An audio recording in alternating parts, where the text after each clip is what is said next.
جو ثاقب صاحب، پہلے تو یہ طے کر لیتے ہیں کہ کیا امریکی قرارداد پاکستان کے اندرونی معاملات میں مداخلت ہے یا نہیں؟ فکرے میں تو یہی ہے رامین کہ یہ مداخلت ہے اور صریحاً مداخلت ہے۔ ٹھیک ہے، سیاسی طور پہ دیکھ لیجئے، سفارتی طور پہ دیکھ لیجئے، حقیقی طور پہ دیکھ لیجئے، اخلاقی طور پہ دیکھ لیجئے کہ ایک ملک جو ہے، کیا پاکستان سورن نہیں ہے؟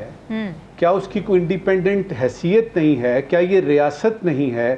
کیا اس کا کوئی کیپٹل نہیں ہے؟ کیا اس میں کوئی گورنمنٹ کام نہیں کر رہی؟ اس کے پاس وہ تمام لوازمات ہیں پاکستان کے پاس جو ایک ساورن کنٹری کے پاس ہوتے ہیں۔ بالکل ٹھیک۔ اب ایک امریکہ جیسا جو ملک ہے، بدقسمتی یہ ہے کہ امریکہ یہ سمجھتا ہے کافی عرصے سے، خاص طور پہ دوسری جنگ عظیم کے بعد سے جب یہ حالات بدلتے ہیں اور پتہ لگتا ہے جی کہ ایک یعنی ورلڈ پاور کے طور پہ اور ایک سپر پاور کے طور پہ، اور اس کے بعد پھر کولڈ وار، اور پھر اس کے بعد فیصلہ ہونا کہ اور پھر رشین یعنی ڈس انٹیگریشن ہوتی ہے، تو یعنی پورے علاقے کا بدماش جو ہے وہ ایک ہی بنتا سامنے نظر آیا۔ امریکہ اپنے تئیں یہ سمجھتا ہے کہ وہ دنیا کے ہر ملک کا ہمسایہ ہے۔ ٹھیک ہے۔ چونکہ وہ یہ سمجھتا ہے کہ دنیا کے ہر ملک کا ہمسایہ ہے، اس کا مطلب یہ ہے کہ ان کی آفیشیل ڈاکیومنٹس میں لکھا ہوتا ہے بولیویا کے ساتھ یہ کرنا ہے، نکراگوا کے ساتھ یہ ہوگا، کیوبا کو اس طرح سے نیچا دکھانا ہے، چائنا کے ساتھ مثال کے طور پہ برسلز میں پریزیڈنٹ جو بائیڈن صاحب کھلے عام ایک میٹنگ کرتے ہیں اور کہتے ہیں جی کہ چائنا کو ہم نے کنٹین کرنا ہے، اور وہ جو ٹریڈ وار ہے وغیرہ وغیرہ۔ تو کچھ جو مداخلت ہے وہ کھلے عام ہوتی ہے، کچھ اس طرح سے ہوتی ہے انڈائریکٹلی۔ تو پہلے تو آپ کے سوال کا جواب میں نے یہ دیا کہ یہ صریحاً مداخلت ہے پاکستان کے اندرونی معاملات میں۔ اب ذرا دو تین متعلقہ جو سوالات ہیں نا، ان کو بھی کوشش کرتے ہیں ان کا جواب دینے کی۔ سب سے پہلا یہ سوال یہ ہے کہ مداخلت تو ہو گئی، یہ اصل میں پیغام کیا دیا ہے انہوں نے پیغام یہ دیا ہے نمبر 1 کہ الیکشن کے بعد جو حکومت پاکستان میں آئی، 8 فروری کے الیکشن کے بعد جو حکومت اسلام آباد میں پاکستان میں آئی، اس سے ہم خوش نہیں ہیں۔ اس کے بعد ایک لمبی بحث شروع ہو سکتی ہے۔ پہلے تو یہ بتاؤں کہ یہ پہلا میسج آیا۔ دوسرا، اس وقت اسلام آباد ہماری مرضی کے مطابق کام نہیں کر رہا۔ اس وقت اسلام آباد ہماری مرضی کے مطابق کام نہیں کر رہا۔ اور تیسرا یہ ہے کہ یہ جو چین کے ساتھ تعلقات آپ کے بہت زیادہ لوی ڈوی ہو رہے ہیں، اور پھر یہ سی پیک کی اپ گریڈیشن ہے، اور پرائم منسٹر وہاں جا رہے ہیں، اور آئندہ 5 سال 10 سال 20 سال کا حساب کتاب، اسٹریٹجک تعلقات جو ہیں وہ مضبوط ہو رہے ہیں، تو یہ ہماری آنکھ میں کھٹک رہا ہے۔ یہ 3 میسیجز انہوں نے دیے ہیں۔ جہاں تک یہ سوال ہے کہ جی یہ خان کی یا پی ٹی آئی کے حق میں یہ بات آئی ہے، میں نہیں مانتا، کیونکہ پی ٹی آئی کے اگر حق میں آنی ہوتی تو دیکھیں نا، 8 فروری کے بعد مارچ آیا، اپریل آیا، مئی آیا، جون آیا، اب ہم جون میں ہیں، تو اتنی دیر سے کیوں ان کو خیال آیا؟ لہٰذا یہ کہنا کہ پی ٹی آئی کے حق میں ہے، ایسا نہیں ہے۔ ہاں، اس کا بینیفٹ جو ہے، کیونکہ پی ٹی آئی بھی یہ کہہ رہی ہے جی دھاندلی ہوئی ہے، مینڈیٹ چوری ہوا ہے، تو ان کے بیانات سے یہ چیزیں جو ہیں یہ مطابقت رکھتی ہیں، لیکن اس کا یہ مطلب نہیں ہے کہ وہاں کے جو اوورسیز پاکستانیز تھے ان کی اتنی بات مانی گئی۔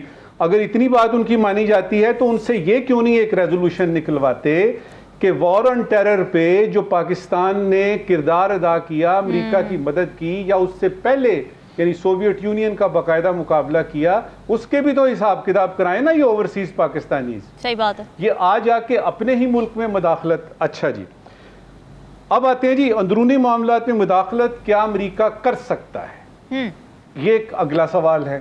ٹھیک ہے، وہ کر سکتا ہے اس لیے کہ وہ سپر پاور ہے۔ اب یہ جو اس کا جواب پاکستان نے دیا ہے نا، یہ میری اس وقت کی آخری یعنی سمجھ لیجئے کہ سیگمنٹ جو میرا سیگمنٹ ہے جواب کا، اس کا آخری یہ حصہ ہے۔ جی، ہمیں پتہ لگا کہ ڈپٹی پرائم منسٹر جو کہ فارن منسٹر بھی ہیں، وہ فلور آف دا ہاؤس پہ کھڑے ہو کے کہتے ہیں کہ ادھر ہم ان کی بات کرنا چاہیں تو 50 چیزیں ہم ان کی بھی گنوا سکتے ہیں، اور ہم ایک ریزولوشن لا رہے ہیں۔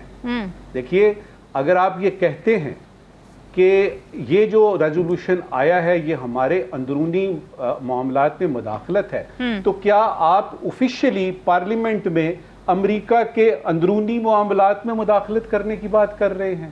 یعنی ایک غلطی کو دوسری غلطی سے آپ ایسا نہ کریں, اس طرح سے نہیں ہوتا. میں آپ کو مثال دیتا ہوں اس کی. مثال کے طور پہ میں فارن آفس میں ہوں, میں فارن سیکٹری ہوں, مجھ سے پوچھا جاتا ہے کہ جی اس کا کیا جواب دیں. میں اس کو کہوں گا اگنور کیجئے, وقت آنے دیجئے. وہ کیسے اگنور کریں؟ آپ اس طرح کی وہ 10 20 50 کرتے رہیں.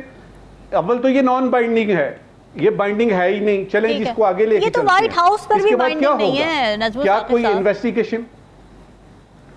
میں وہی تو کہہ رہا ہوں, اس کی اہمیت حیثیت اوقات بساط ہے کیا؟ اور اگر جب ٹائم ہی آ جاتا ہے کہ ادھر سے وہ کہتے ہیں جی ہم ایک ڈیلیگیشن بھیج رہے ہیں اور ہم آپ کے فلاں پولنگ سٹیشن پہ جائیں گے اور تحقیقات کریں گے, تو وہاں پہ you have to put your foot down, کہ سوال ہی پیدا نہیں ہوتا. ٹھیک ہے, اس وقت یہ سارا کچھ جو ریئیکشن ہے میرے نزدیک یہ ٹھیک نہیں ہے.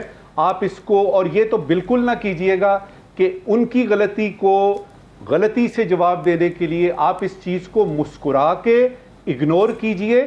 تھوڑا سا انتظار کیجئے اچھے وقت کا. میں سوچ رہا تھا کہ اگر ہماری پارلیمنٹ میں, سینٹ میں اور نیشنل اسمبلی میں امریکہ کے خلاف کوئی قرارداد آتی ہے تو آدھے سے زیادہ تو وہاں پہ امریکی پاسپورٹ ہولڈر ہیں.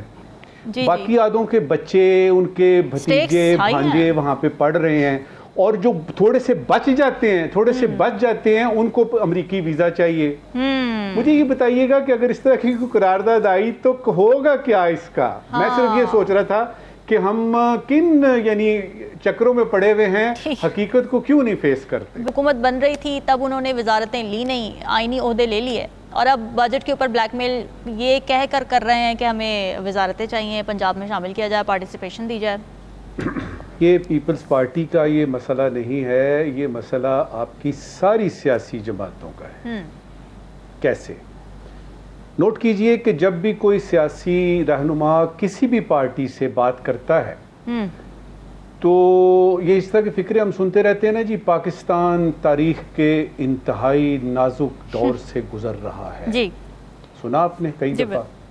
پھر ہم سنتے ہیں جی کہ کروڑوں عوام کا یہ مطالبہ ہے, کروڑوں عوام یہ چاہتے ہیں. حتیٰ کہ ایم کے لوگ بھی کہتے ہیں جی کروڑوں عوام. اچھا یہ کیا ہے؟ تو پیپلز پارٹی کا مسئلہ نہیں ہے یہ, من حیث یعنی سمجھیے کہ جماعت جو ہے نا وہ یہ سلسلہ ہے. پھر یہ آتا ہے جی, آپ نے یہ فکرہ سنا ہوگا, یہ اس ملک کی تاریخ کا سب سے بہترین بجٹ ہے, اور وہ حکومت کہے گی, اپوزیشن کہے گی یہ اس ملک کی تاریخ کا بدترین بجٹ ہے. تو یہ صرف پیپلز پارٹی کا نہیں ہے. پیپلز پارٹی نے ذرا تھوڑا سا اپنے آپ کو ایک عجیب و غریب رنگ میں ڈھالا ہوا ہے, کم از کم مجھے اس کی توقع نہیں ہے. میرا خیال ہے کہ وہاں پہ کچھ لوگ ایسے ہیں, قمر زمان قاہرہ جیسے, اعتزاز احسن پتہ نہیں اب وہاں موجود ہیں کہ نہیں ہیں, رضا ربانی صاحب موجود ہیں, جن کو تھوڑا سا پتہ ہے کہ ٹھیک ہے سیاست میں اخلاقیات نہیں ہے پاکستان میں, ٹھیک ہے کہ سیاست میں کوئی سیلف رسپیکٹ یا موریلٹی نام کی کوئی چیز نہیں ہے, لیکن خدا کا خوف کرنا چاہیے. اب یہ تو نہیں نا ایوان صدر میں ایک بل آیا ہے, آپ سے کہا جاتا ہے توثیق کریں, آپ کہتے ہیں جی میں نے نہیں کرنا, میں دبئی چلا جاتا ہوں. حتیٰ کہ عزت کا آتا ہے آپ کا دعویٰ, یعنی ادھر آپ کے گورنر صاحب نے توثیق کرنی ہے, آپ کہتے ہیں جی میں تو چھٹی پہ جا رہا ہوں, اور پیچھے سے ہو جائے. یعنی بات کرنی بھی ہے اور اپنے اوپر کوئی الزام بھی نہیں لینا. اچھا یہ کوئی عجیب گرل فرینڈ کا سا یعنی وہ حساب کتاب ہے. بیگم نہیں ایسے کرتی, یہ یعنی گرل فرینڈ ہی کرتی ہوگی کسی زمانے میں, جس میں یہ ہے کہ جب اس کا دل چاہے وہ یعنی ادھر سے بھی لے لے اور وہاں سے بھی کہے دو والد کے شعر سنا کے اپنی بات ختم کر دیں. نہیں یہ گرل فرینڈ بھائی, ان کے تو نخرے اٹھانے ہیں, ان کے نخرے تو اٹھانے ہیں, بسم اللہ کر کے اٹھانے ہیں. کیا بات کر رہی ہیں آپ؟